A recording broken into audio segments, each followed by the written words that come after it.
wanna see good news. You don't see on regular TV. From another perspective, something relative to your needs. And we gonna have deep subjects, and we gonna turn the lens. And there's no topic we won't skip, so please don't miss weekly, Tune in weekly to check in, weekly check-in, weekly check-in, weekly check-in. Tune in to weekly, check-in, weekly check-in.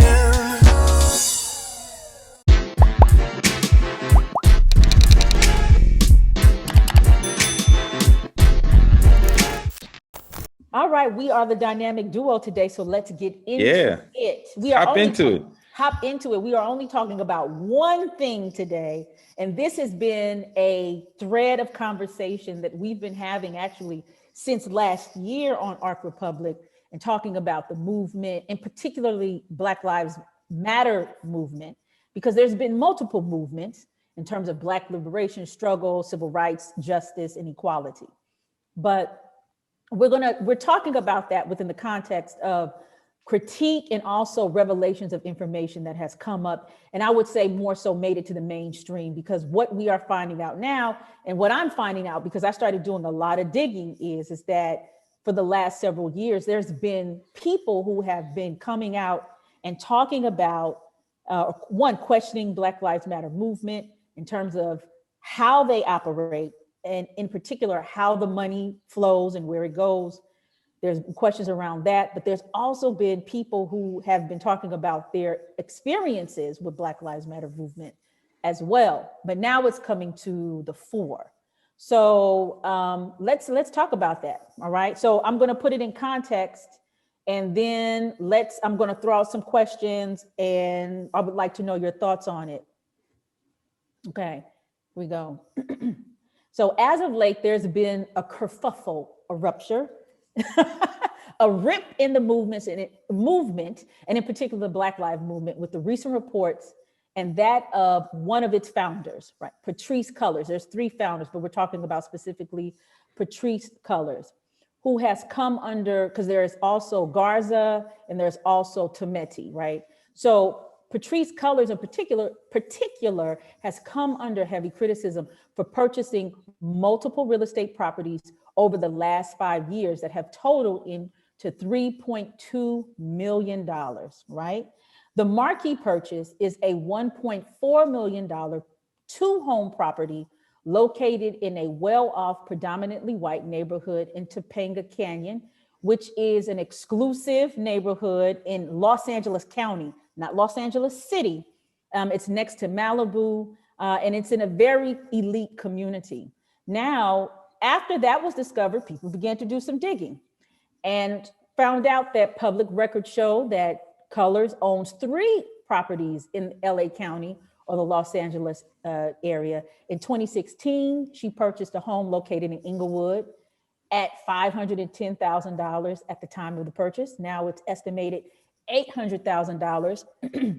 And let me say why this is important, because if you're from Los Angeles, like Dame and I are, and we're going to talk about like some of these things and put it into context, you know that Inglewood is a site of mass gentrification because of the LA Rams building their stadium there. And so a lot of Black people have been displaced. A lot of the properties have gone up. And also a lot of people don't know that the Inglewood and that surrounding area has the highest concentration of Blacks who own homes in the country, right? So that is a serious drop in the little wealth that Black people have in Los Angeles specifically, but in terms of in general, right? So additionally, excuse me, Cullors also bought a home in 2018 that is in South Los Angeles, I believe. And I looked at the property. It seems like it's actually around Inglewood, and in that enclave that I was talking about, around Inglewood area of Black homeowners, as well as last year, she and her spouse, Janiyah Khan, who is one of the co-founders of Black Lives Matter Canada, purchased a property in Conyers, Georgia, a rural property, a custom ranch that sits on 3.2 acres of land. And also, this is in addition to the $1.4 million home that she purchased in Topanga Canyon. So when that information was released, and it was done in the New York Post, right? So the Post is one of the first people to come out with that. The Post is known to be right-leaning. It is known to put out sketchy articles, and some even say racist articles or articles that support racists. And, I must say that, right? But also, though, there were people in the Black Lives Matter movement who had been questioning Cullors and also questioned these purchases, in particular because Cullors identifies as a socialist and a Marxist. So I'm going to kind of pull back in that, and we're going to start the Q&A with Dame. Like, what are your thoughts on this situation in particular, and what do you know about it? So basically, I know pretty much the same thing that you just laid out in regards to the amount of properties that she's bought, the price of the properties that she's bought. And, I kind of want to preface this by saying one of the things that, I had this conversation with some friends of mine. The issue isn't that she's, buying properties. The issue is that she's buying properties and the families of the people that the movement was based off of are struggling. The families that the movement is based off of, they have organizations that don't have funding. And Black Lives Matter, as we know, bought in, we talked about this on another show, they bought in between $60 and $90 million last year. So that is the real issue. And there are local chapters who have been screaming and complaining that they aren't getting the resources that they need to continue to mobilize the movement in their cities and in their states. So I figure if they would have taken care of Mike Brown's family, Trayvon Martin's family, if they would have taken care of those people, Tamir Rice's family, Tamir Rice comes out, right? Yeah, Tamir Rice. If they would have took care of those families and helped them with their organizations, and if they would have made sure their chapters were good, I don't think anybody would have had anything to say about these purchases. Honestly, I don't think anybody would care. I think we would be like, okay, cool, that's par for the course. Y'all doing what y'all need to do. Y'all taking care of these folks.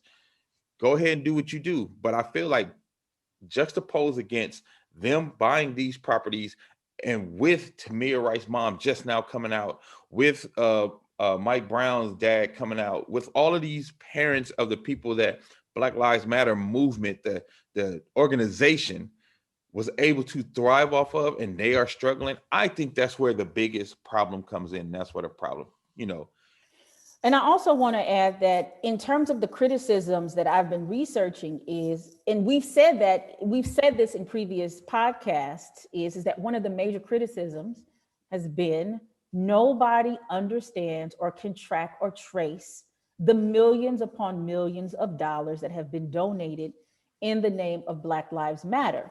Let me say this. Now, there has been a response by Patrice Cullors and by the organization, Black Lives Matter Global Network Foundation. And let me kind of break something down. Late last year, there was a huge dust up, not late last year, actually it was in the summer. There was a huge backlash from local chapters, 35 or 36 local chapters of Black Lives Matter, when it was announced that Patrice Cullors was the self-appointed executive director of Black Lives Matter Global Network Foundation. Now, after this criticism emerges of Cullors, the same organization in which she is the executive director puts out a statement and says, quote, "She serves in this role in a volunteer capacity and does not receive a salary or benefits. Patrice has received a total of $120,000 since the organization's inception in 2013 for duties such as serving as spokesperson and engaging in political education work. Patrice did not receive any compensation after 2019. Mind you, this is a conflict. You cannot be the executive director of an organization that's being criticized and have that organization vouch for you. Ethically, that's a conflict. You must have, or an outside source must audit right? And say after the audit, we have come to the conclusion that XYZ has happened. That is a total conflict. Let me just, I had to just put that out there. But she did say she only made 120,000. You have some interesting points that you talked about in the pre-show around this. Just like I said, for me, like even how you laid that out, that's kind of like how we talk about the police investigate themselves and find themselves not guilty, right? Like if she is the self-appointed leader and then she has whoever is the head of PR come on and say, oh no, she good, she only got 120,000. I think that's a little sketchy. And also just so it gets into the bigger thing, right? It gets into the bigger thing. Like you said, she calls herself Marxist, socialist, and all that, but she's engaging in gross capitalism, like the main thing that she's supposed to be against, right? By even going in and getting all of these properties. And I think the straw that broke the camel's back was they said that she was looking for a vacation home in the Bahamas. You know what I mean? Like 8,000. One of the homes she looked at was like 8,000 square feet. And you know what I'm saying? And of course, people are in these discussions nowadays. Like, what does activism look like? What does an activist look like? Because you put in a lot of work. There is a lot of self-sacrifice. And what we do know historically about our activists is that if not all of them die broken, and their families are left to kind of scramble and situate themselves in these very tense, terse political climates, especially after one has gotten murdered, right? So we do know that. So I totally do understand, like, how do you become how do you involve yourself in this work, but then you sustain yourself to make sure that you and your family are okay? I totally get that. But when you promote an ideology such as socialism or Marxism, which is the center is that anything like all of the capital, all of the production, distribution of resources is supposed to be equally distributed. Exactly. There is no ownership. The people own it. So it's really interesting that there are actually families who don't own anything, whose loved ones have been killed. Some were in homeless shelters, and then this somebody like Cullors is on her trying to purchase her 5th home and maybe her 6th home, whatever. So this is the antithesis of socialism and capitalism. And it's exactly like I said. So and I want to talk about what you brought up a good point, because I kind of want to talk about the evolution of activism as well. Because listen, I know some people say, oh, people want activists to always be broke and die broke. I don't, and we don't. And it should evolve. It should evolve where you can be okay and your family can be okay if you are murdered and taken out, if you're really doing everything for the cause. But I will take it back to my original point. If the money had been accounted for Black Lives Matter, the organization, if those people who don't have ownership of homes that you talked about, Kaya, if those people who were in homeless shelters, if those people who have been like living check to check, trying to keep a lawyer in tow to fight their battles, if those people have been taken care of, I don't think all this smoke would be had for them in buying homes.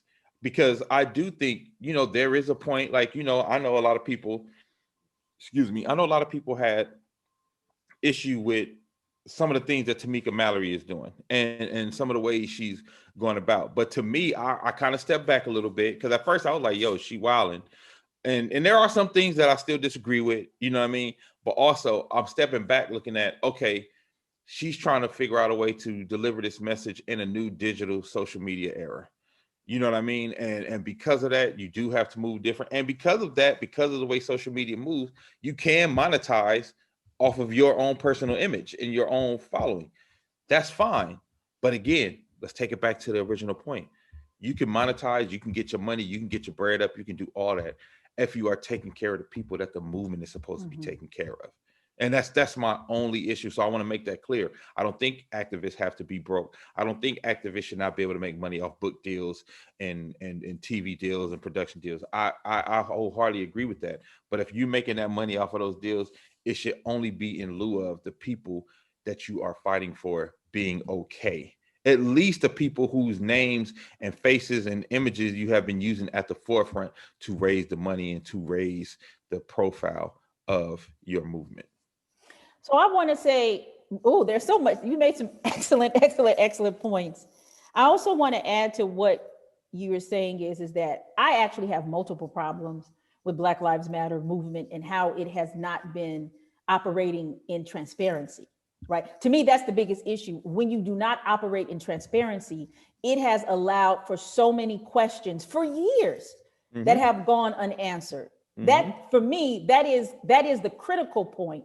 But there are multiple things. Families, in agreement with you, families should not be starving or struggling, or attempting to create centers and foundations and organizations on the behalf of their babies who were murdered and not have the means to do so, or at the very least, the public support and backing from Black Lives Matter movement, right? Like relentless. Like, I don't, you know what I'm saying? Like it should be on the site.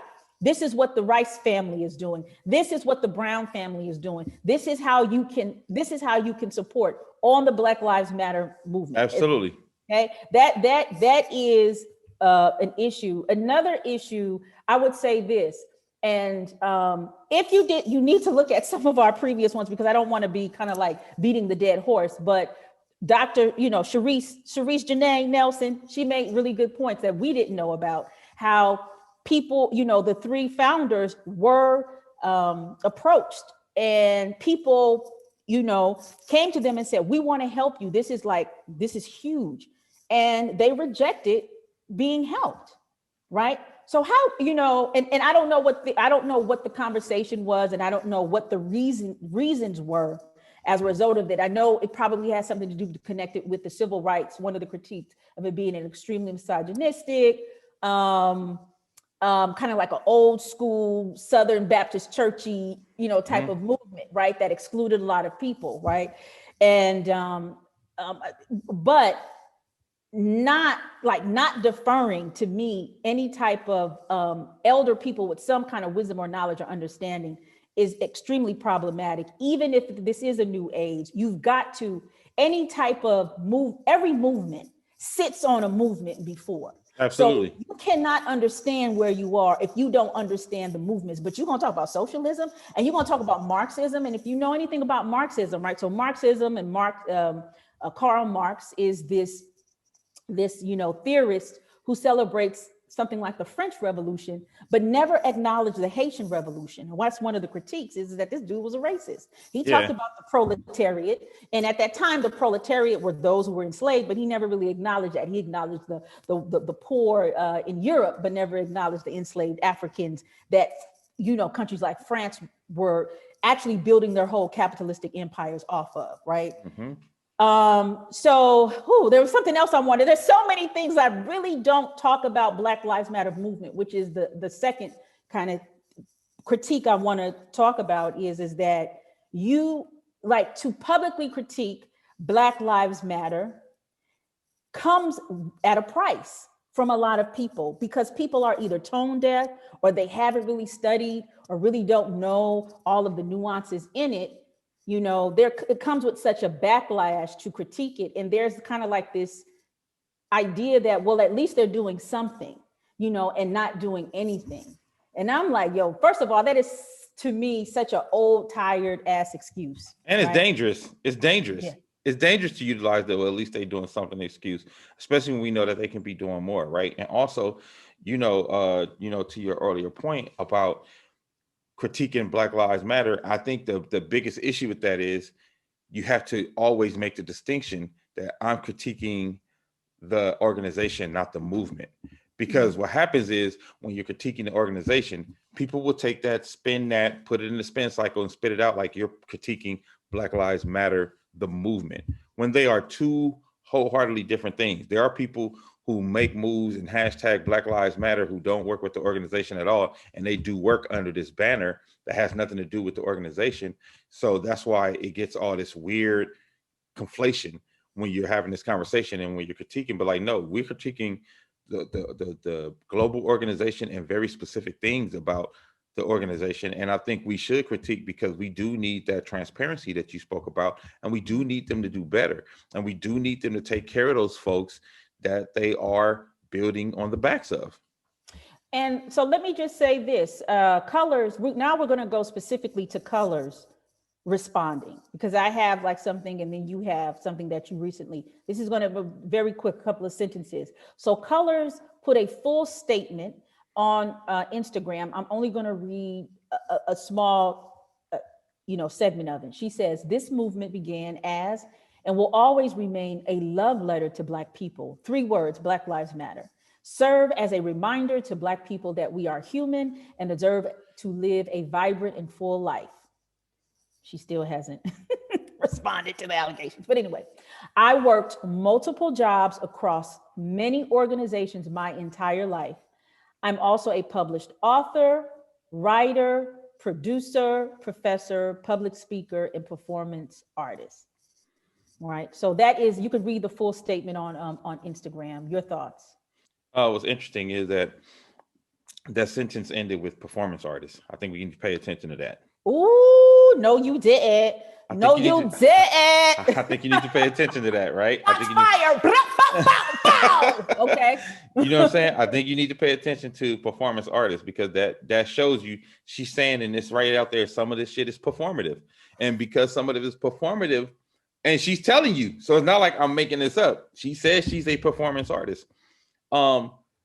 Again, like you said, she didn't really address the allegations. I saw her on an interview with Mark Lamont Hill, and he gave her the chance to address the allegations. And watching it, and if you guys get a chance, go watch it yourselves. One thing that I noticed, she was very specific in her wording. If you watch a lot of Law and Order, you be listening to what people say. You listen to those words. You know what I mean? You listen. The hood legal counsel. The hood legal counsel. You listen. Yeah, you listen to how they. Exactly. You listen to how they. And she was very specific to say, "I don't take a salary." Not, "I don't take money. I haven't taken money."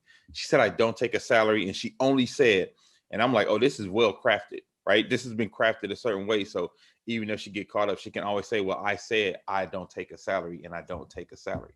Because you could not take a salary and still get bonuses. You can still get lump sums. You can still get, there's other ways to pull their money out. And that's what, so there's 2 things I want to address. Nonprofits are still corporations. I think people get that twisted. Mm-hmm. Nonprofit entities are still corporations, right? And so they move as corporations. The difference between like an LLC or an S Corp, or a C Corp, and a nonprofit corporation is that, one, you're expected to do charitable work through the nonprofit, and as well, if you have the tax status 501c3, because all nonprofits don't have a 501c3. Mm-hmm. Tax status is that you are exempt from paying taxes, but you're not supposed to theoretically make money off of a nonprofit. So if a nonprofit organization, such as a Black Lives Matter organization, makes money, the money has to continuously cycle through the organization. You as the founder can't pull it out and say, "This is my money."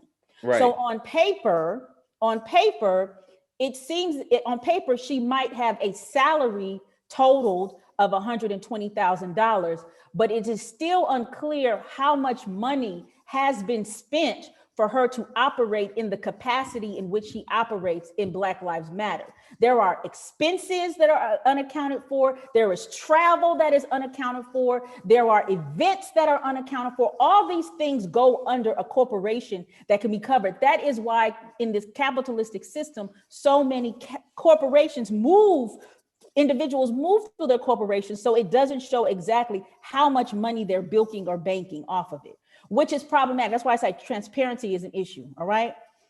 My second point is, and another thing I laughed, I said, "Child, I'm a published author, writer, producer, professor, public speaking, performance artist. I'm broke as hell." Okay. Anyway, I was like, first of all, okay, right. I got years on you. Okay. And we both from LA. We know that. Come on now. We know LA is the front and capital, boo. Everybody in LA is all that, what you just said. Okay. That was just me being petty kai.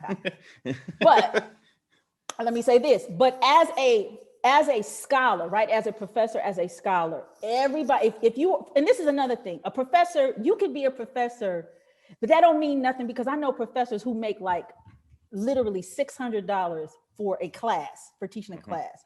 So just because you have that title doesn't mean you're balling. As a matter of fact, most professors of color, Black professors and Black women professors specifically, make, our work like working poor, are working poor, because most of them are adjunct professors. They're not tenured or full-time.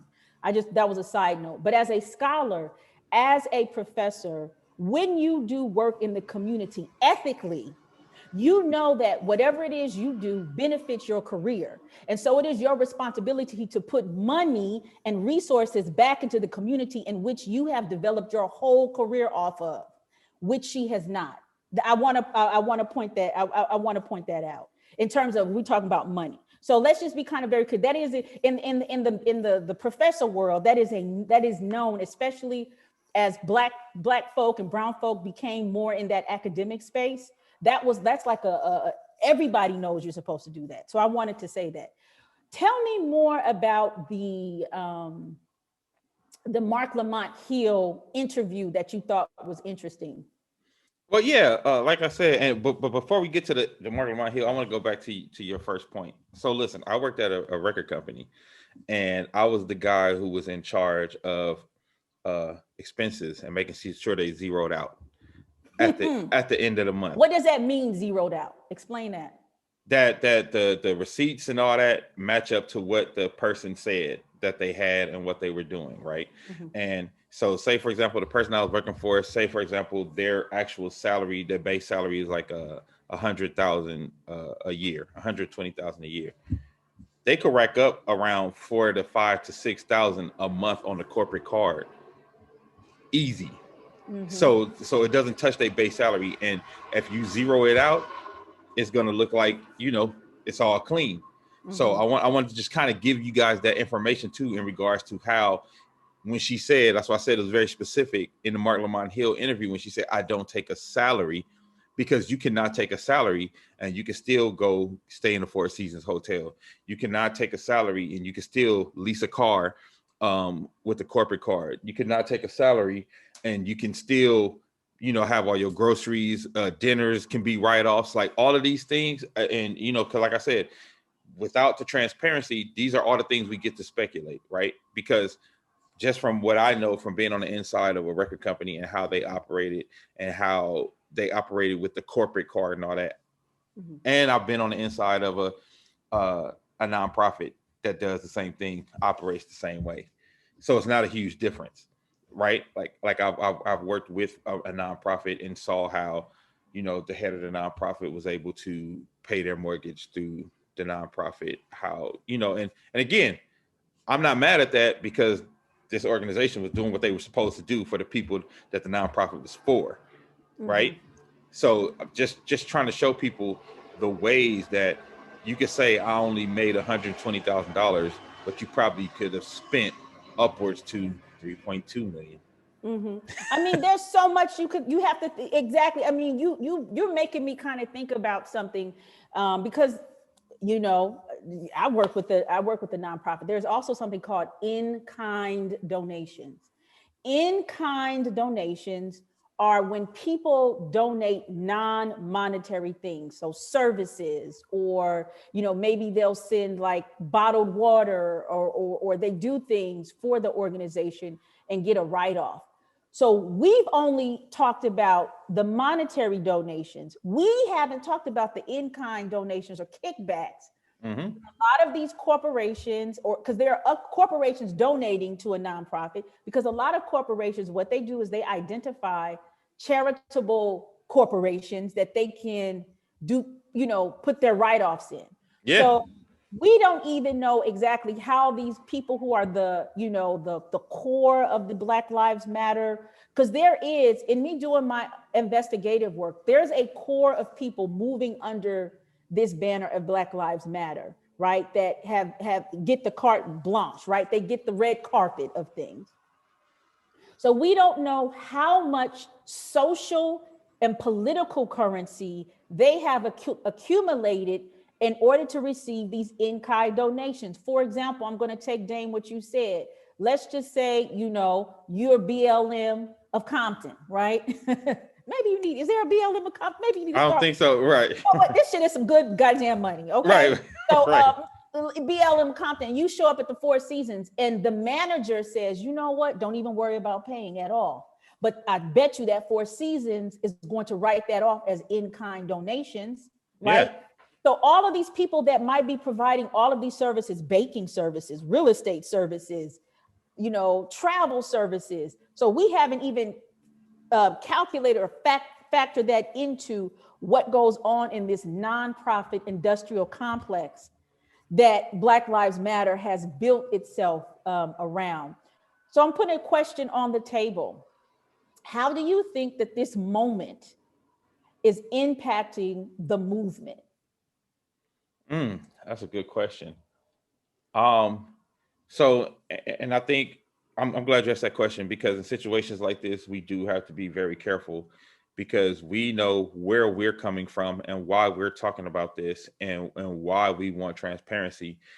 But we also don't want our message to get mixed up with the right wing, who just wants to kill the whole movement, who just wants to make the whole movement irrelevant, who just wants to try to say that the movement is a bunch of crooks and criminals, So I think we have to be very careful with that, because a lot of times, and we've seen this often, and I know you have, Kaya, been a journalist, where if a racist or a real right wing propagandist think that y'all missions align at the moment, they're going to take you and use you as that black prop to get their message out, to say, see, they're saying Black Lives Matter are criminal. And so that's why I said I want to be very clear. We're not saying that. We're asking for transparency. We want those people who aren't being taken care of to be taken care of, period, point blank. We're not saying that we're against the movement. We're not saying we're against the moment. We're saying that we have some questions for the organizations. And that's something very specific to talk about, because when the right-wing propagandists use this, they're talking about the whole movement, and they're trying to use this to take down the movement. So I think it's very important that we, specify that and we really talk about that. So I'm really glad that you asked that question, because, also I think this is a moment that we need, because you want these people to be held to account, so that the right-wing propagandists can't use this against them later on down the line, right? You want the Tamika Mallory's to come out and explain herself and say why I did A, B, C, and D. You want Tamir Rice's mom to be okay and to be taken care of by this organization. You want this thing and you want this reckoning, so we don't have to have this reckoning again. You want corrections made, and you want these corrections made, and then you want to move on. And so I think the good thing about the Black Lives Matter movement is I think it's bigger than any one of them at this point. So I think it will be able to continue to grow, thrive, and to have people working under the banner. But I also think we have to be very realistic and very careful and very cautious, and making sure that we do what we do to seek accountability for that, so the movement won't be 100% co-opted, so that movement won't be taken somewhere that it's not supposed to go, because this is the people's movement. It started out as a hashtag. It started out as a people's movement. Then you got people who self-appointed themselves the president of that movement, which is, problematic in itself. But okay, fine. If you're going to self-appoint yourself, then you got to make sure you take care of the movement.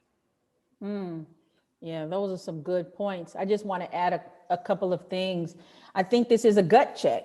You know what I'm saying? Everybody gets, everybody who's walking that street, we like, hey, what set you from? You know what I'm saying? Like, what you banging with, homie? You know what I'm saying? Like, this is a necessary temperature check in the movement. And there are some lines that have got to be drawn, which are very clear. And there are some ethical rules and codes that need to be established. If there are no codes, then people could do what they want. They could jump on Cadillac commercials and feel like there won't be any repercussions. They could buy houses, they could do whatever, and think that there will not be any repercussions. So now it is the time to really establish some codes and some morals in terms of how this is going to move. It doesn't have to be based in religiosity. It could just be based in some basic humanistic principles, in my opinion. Right. And I think another thing this is very clear is that no one person, you said this, owns this. And if no one person, it's so interesting. The ideology that Cullors says she's about, I think is an ideology that is still circulating in it. And it is that we, the people, own this. Nobody owns this. And thus we decide how this is going to move forward. I think that is important. And I do agree with this. This is a classic moment where movements have been co-opted and they're disrupted and they're getting taken down. Yep. And so a lot of these corporations that were like, I want to be on the right side of history and I want to, donate to Black Lives Matter, are now thinking about maybe using this moment, maybe to kind of like dial it back. Absolutely. Yeah. That's been the conversations in this. Absolutely. Thing. Okay, now this stuff is coming out. Now we know corporations are about to pull back. You know what I'm saying? Like, what are we gonna do now? You know what I'm saying? Like that PPP and that stimulus, that stimmy is running low. What's gonna happen to the Black Lives Matter movement? And as we know, we still getting killed with the Dwayne Wright, and the Chauvin trial is still going on. Yep. As we talked about, brothers dropping like flies. Somebody got murdered on my mother's street 2 days ago. We were talking about the murders in LA. And I'm gonna say something, and this might be whatever to people, but when I was home visiting, I did like slide in to cut, make sure my mama and daddy all right earlier this year, and like slid out. I visited my best friend who lives in the 70s, right? Off of Western. And this is what she said, like the sentiment in that area. This is the avenue. This is by the avenues too, right on the periphery of where the stadium in Inglewood is being built. And this is something you told me, Dame, and this is something that she told me to a couple of people. There have been people calling. I even get text messages, calling, knocking on people's doors, asking, do you want to sell your house? You know what I'm saying? These white folk, you know what I'm saying? A couple Latinos have been asking, going door to door, asking the last remaining Black pockets in Los Angeles, you want to sell your house.